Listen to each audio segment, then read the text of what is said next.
Welcome back to Tales from the Shelf.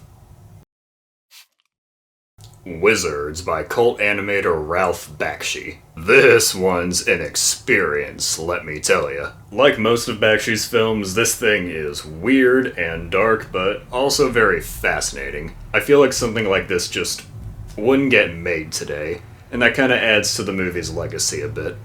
So, what's Wizards about?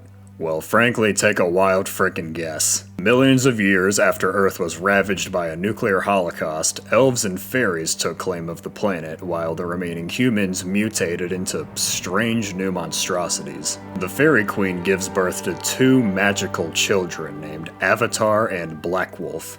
Avatar is good and loving, while Black Wolf is evil and controlling. They battled once in the past, but now Black Wolf has amassed an army and begins his takeover of the planet, so Avatar and his allies set out to stop Black Wolf and save the world. Prior to this, Bakshi was known for his adult animation, looking to challenge the medium in the wake of Walt Disney's passing. But Wizards was his first fantasy movie, and supposedly his first foray into making family-friendly pictures. I don't know about that though. I think there's a few too many fairy nipples and swastikas for this to be considered a family movie. It's certainly tamer than some of his previous works, but I still would not show this to a kid, no sir. Like a lot of Bakshi's work, the look of the film is definitely its strongest element. Some of these backgrounds and settings are incredible, and it's just an interesting looking film overall. There's a lot of rotoscoping, which Bakshi used later on in his Lord of the Rings, and while those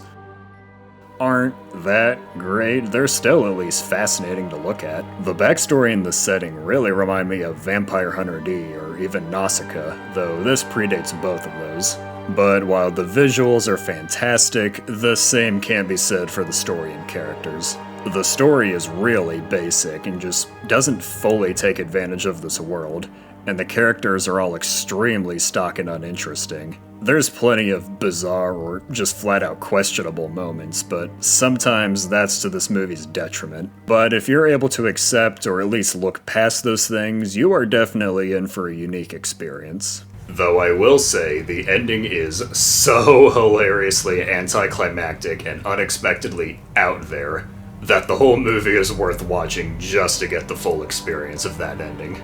Wizards is also known for its surprising connections with Star Wars. Yeah, both films came out the same year, and both were produced by 20th Century Fox. Ralph Bakshi and George Lucas had similar experiences trying to get more funding for their respective projects, and the two of them communicated quite a bit, as both films feature Mark Hamill in what's technically his debut roles. His part in Wizards is very small, but still required a lot of coordinating between both productions. In fact, the original title for Wizards was War Wizards, but Lucas asked Bakshi to change it to avoid confusion with Star Wars, which Bakshi agreed to do, obviously.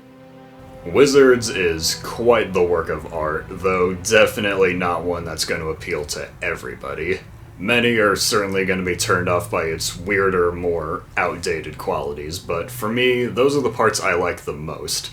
Like I said earlier, I feel like something like this just wouldn't get made today, and that gives this an almost mystical quality to the movie. I've never really seen much like this before, and chances are I might never see much like it again, so while it's very deeply flawed, I will always have a lot of love and respect for Wizards.